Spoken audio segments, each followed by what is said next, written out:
तो बच्चों, कक्षा 11 के रसायन विज्ञान विषय में इकाई 9 हाइड्रोजन, इसमें आज का विषय है हाइड्रोजन परऑक्साइड H2O2 के रासायनिक गुण। रासायनिक गुण, भंडारण एवं उपयोग। तो सबसे पहले हम पढ़ेंगे रासायनिक गुण।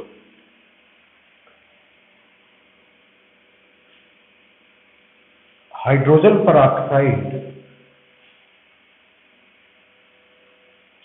ऑक्सीकारक और अपचायक दोनों की ही भांति व्यवहार करता है, अम्लीय और क्षारीय दोनों माध्यमों में। हाइड्रोजन परऑक्साइड के इस विशेष गुण का कारण क्या है, इसे समझते हैं।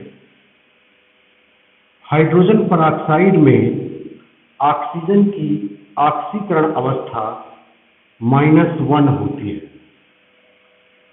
इसके अलावा अन्य ऑक्सीकरण अवस्थाएं जैसे -2 और 0 भी ऑक्सीजन की होती है। -2 ऑक्सीजन की सामान्य एवं स्थायी ऑक्सीकरण अवस्था है। अतः इसमें ऑक्सीजन एक इलेक्ट्रॉन ग्रहण करके -2 ऑक्सीकरण अवस्था में चला जाता है।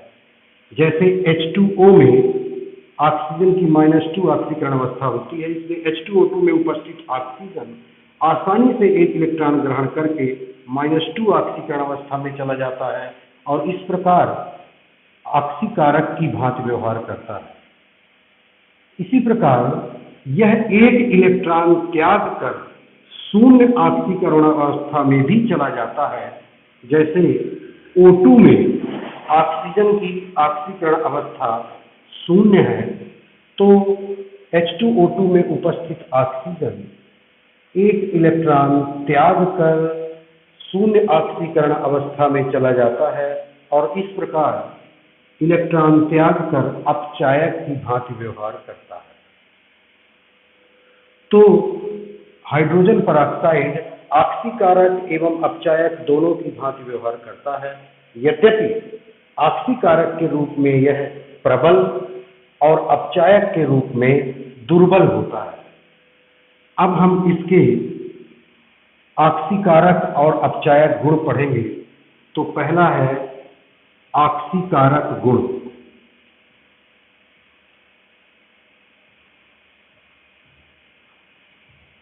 तो जैसा कि आप जानते हैं कि ये अम्लीय एवं क्षारीय दोनों माध्यमों में ऑक्सीकारक गुण की दर्शाता है। तो सबसे पहले अम्लीय माध्यम में। अम्लीय माध्यम में यह किस प्रकार से ऑक्सीकरण करता है किसी दूसरे स्पीशीज का, H2O2 + 2H + 2 इलेक्ट्रॉन ऑक्सीकरण करना। जब कोई परमाणु अणु या आयन इलेक्ट्रॉन लेता है तो वह एक ऑक्सीकारक कहलाता है। यहाँ H2O2 एक इलेक्ट्रॉन ले रहा है, 2 इलेक्ट्रॉन ले रहा है और H2O में परिवर्तित हो रहा है, अर्थात यहाँ ऑक्सीजन -1 से -2 में जा रहा है, मतलब यह ऑक्सीकारक की भांति व्यवहार कर रहा है। इस अभिक्रिया के द्वारा यह विभिन्न आयनों या परमाणुओं का ऑक्सीकरण करता है। जैसे फेरस आयन को फेरिक आयन में ऑक्सीकृत कर देता है। 2Fe+2 ये फेरस आयन है। इस पर जब H2O2 की क्रिया होती है +2H+ अम्लीय माध्यम में, यहाँ 2 इलेक्ट्रॉन इससे प्राप्त होंगे, एक Fe+2 एक इलेक्ट्रॉन त्याग करके Fe+3 बनाता है, यहाँ 2 है, इसलिए 2Fe+3 प्लस 2H2O। इस प्रकार हाइड्रोजन पेरोक्साइड अम्लीय माध्यम में फेरस आयन को फेरिक आयन में ऑक्सीकृत कर देता है। दूसरा उदाहरण, यह लेड सल्फाइड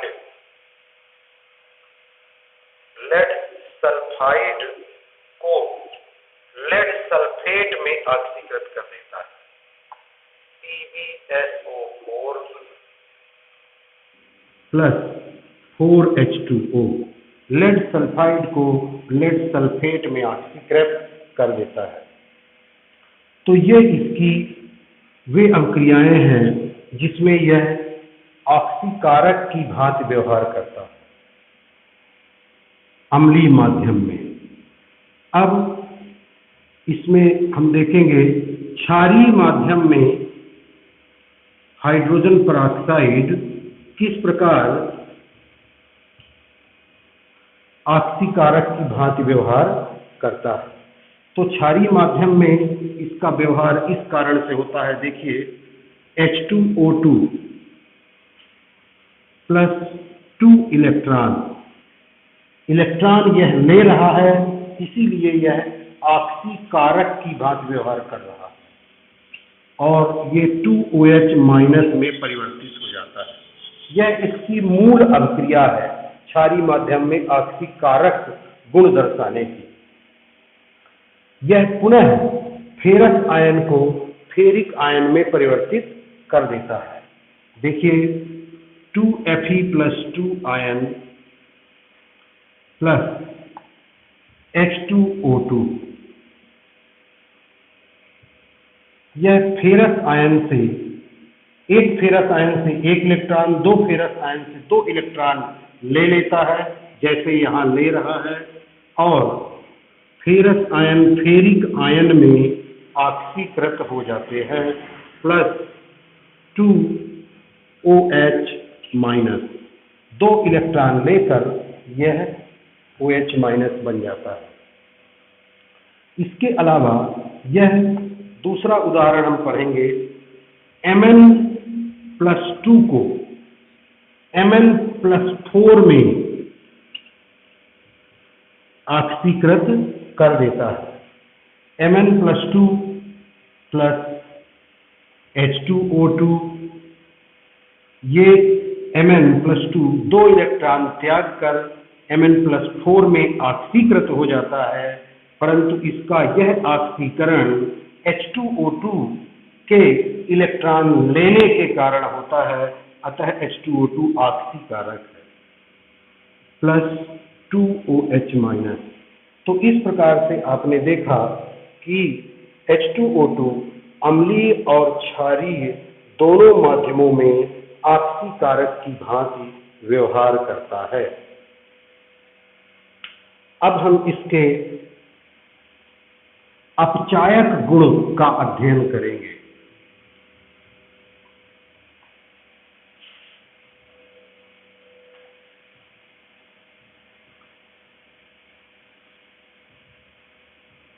अपचायक गुण, तो जैसा कि आप जानते हैं हाइड्रोजन पेरोक्साइड अम्लीय और क्षारीय दोनों माध्यमों में अपचायक गुण दर्शाता है।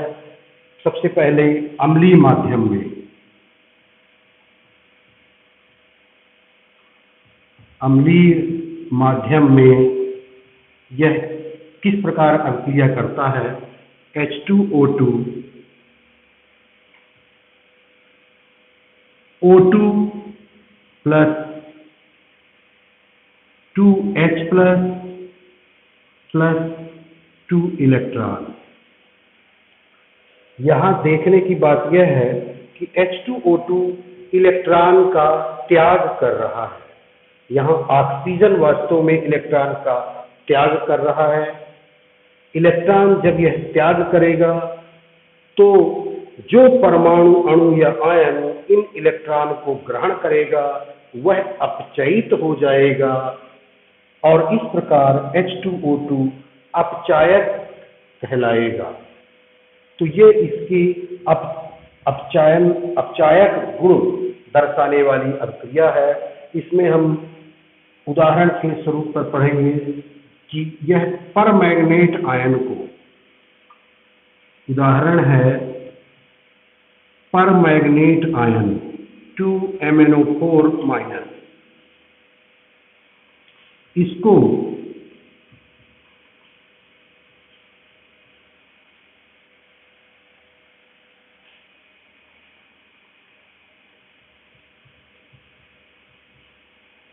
अम्लीय माध्यम में हाइड्रोजन पेरोक्साइड कैसे परमैंगनेट आयन को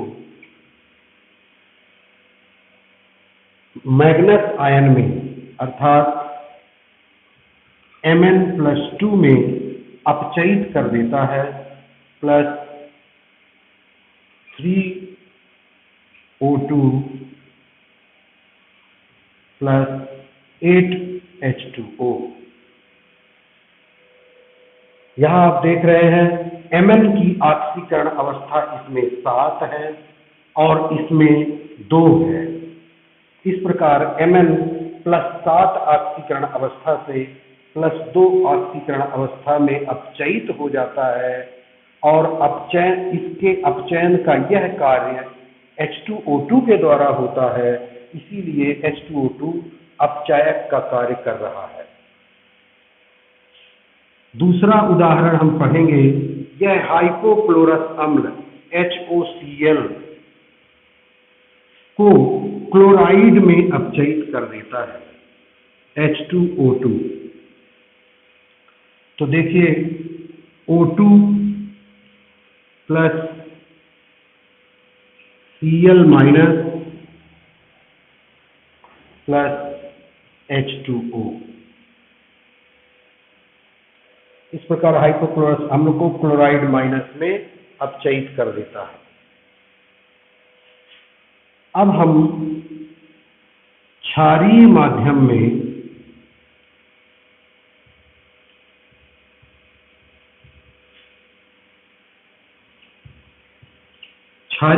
में H2O2 के अपचायक गुण का अध्ययन करेंगे।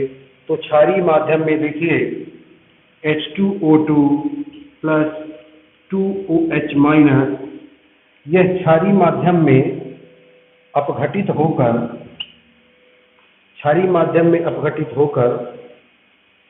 O2 plus 2H2O plus 2 electron, इस तरह से 2 इलेक्ट्रॉन उत्पन्न करता है। यही इलेक्ट्रॉन किसी दूसरे परमाणु अणु या आयन का अपचयन करते हैं। उदाहरण स्वरूप हम पढ़ेंगे, यह आयोडीन को आयोडाइड में अपचयित कर देता है। इसका उदाहरण है आयोडीन को आयोडाइड में अपचयित कर देता है।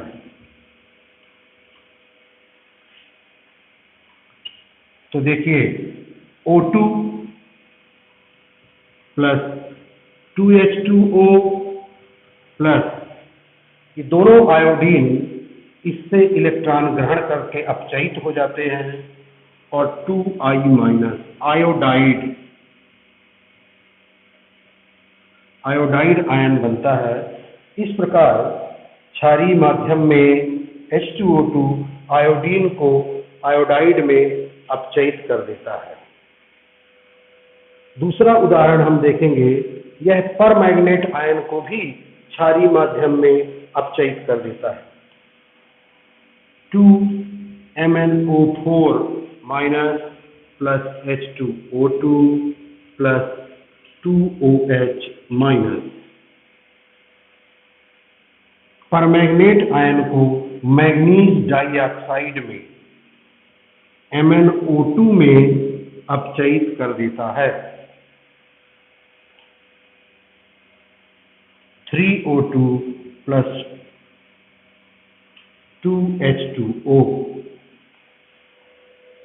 यहाँ अपचयन किस प्रकार से हो रहा है, देखिए Mn इसमें +7 ऑक्सीकरण अवस्था में है, जबकि MnO2 में Mn की ऑक्सीकरण अवस्था +4 है। अर्थात Mn 3 इलेक्ट्रॉन ग्रहण करके Mn+4 में अपचयित हो रहा है, अतः यहाँ हाइड्रोजन परऑक्साइड अपचायक का कार्य कर रहा है। तो इस प्रकार हाइड्रोजन परऑक्साइड के अपचायक गुण की पुष्टि होती है।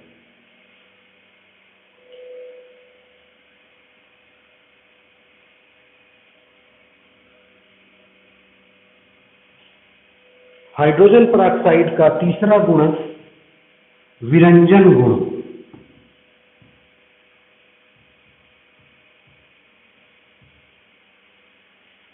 विरंजन गुण।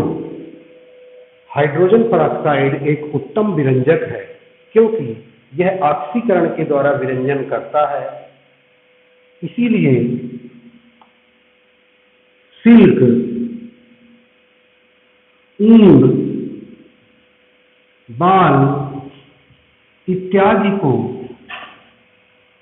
यह विरंजित कर देता है, जबकि क्लोरीन के द्वारा इनका विरंजन करने पर ये नष्ट हो जाते हैं, लेकिन हाइड्रोजन परऑक्साइड के द्वारा आसानी से विरंजित हो जाते हैं। इसका विरंजन गुण विघटन के कारण होता है, क्योंकि H2O2 विघटित होकर गर्म होने पर विघटित हो जाता है और H2O और O देता है। यह परमाणुीय ऑक्सीजन रंगीन पदार्थ पर जब क्रिया करती है तो उसे रंगहीन पदार्थ में परिवर्तित कर देती है। इस प्रकार हाइड्रोजन परऑक्साइड एक विरंजक की भांति व्यवहार करता है। तो ये थे हाइड्रोजन परऑक्साइड के रासायनिक गुण। अब हम हाइड्रोजन परऑक्साइड का भंडारण पढ़ेंगे। भंडारण से तात्पर्य इसे किस प्रकार सावधानी पूर्वक रखा जाता है। तो हाइड्रोजन परऑक्साइड प्रकाश की उपस्थिति में मंद गति से विघटित होता है और जल एवं ऑक्सीजन गैस लेता है। ये द्रव रूप में, यह भी द्रव रूप में, और यह गैस लेता है। अब यदि इसे किसी धातु की बोतल में रखते हैं या ग्लास कांच की बोतल में रखते हैं, तो धात्विक सरफेस के कारण और कांच में उपस्थित कुछ मात्रा में क्षारीय धातु के द्वारा यह अभिक्रिया उत्प्रेरित हो जाती है, अर्थात और तीव्र गति से होने लगती है। अतः इसे धातु की बोतल में या कांच की बोतल में सीधे नहीं रखा जाता, बल्कि इसे मोम की कोटिंग द्वारा, प्लास्टिक की बोतल जिसमें अंदर की ओर मोम की कोटिंग होती है उसमें रखा जाता है, मोम की परत लगी होती है, ऐसे प्लास्टिक बोतल में रखा जाता है। इसमें स्थायी कारक के रूप में थोड़ा यूरिया भी मिला दिया जाता है जो इसके विघटन को रोकता है। इसके अलावा हाइड्रोजन परऑक्साइड को धूल कणों से दूर रखा जाता है, क्योंकि धूल कणों की उपस्थिति में इसका विस्फोटक विघटन होने लगता है। तो यह है हाइड्रोजन परऑक्साइड के भंडारण की विधि। अब इसका उपयोग। तो हाइड्रोजन परऑक्साइड सबसे पहले विरंजक के रूप में इस्तेमाल होता है। विरंजक के रूप में दूसरा उपयोग है यह डिसइंफेक्टेंट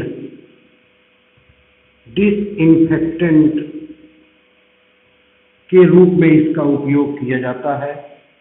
एंटीसेप्टिक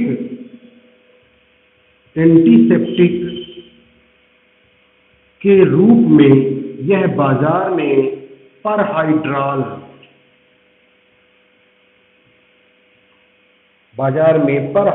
के नाम से बिकता है। तीसरा, इसका उपयोग सोडियम परबोरेट एवं सोडियम परकार्बोनेट बनाने में किया जाता है, जिनका उपयोग उत्तम किस्म के अपमार्जक या डिटर्जेंट बनाने में किया जाता है। चौथा, इसका उपयोग टार्टरिक एसिड बनाने में, टार्टरिक अम्ल बनाने में, हाइड्रोक्विनोन बनाने में एवं विभिन्न औषधियां बनाने में किया जाता है। पांचवा, इसका उपयोग घरेलू पदार्थों एवं औद्योगिक पदार्थ उद्योग से निकले हुए पदार्थों के प्रदूषण नियंत्रण करने में किया जाता है। इस प्रकार हाइड्रोजन पेरोक्साइड के अनेक उपयोग होते हैं। आज के टॉपिक में इतना ही, फिर कल।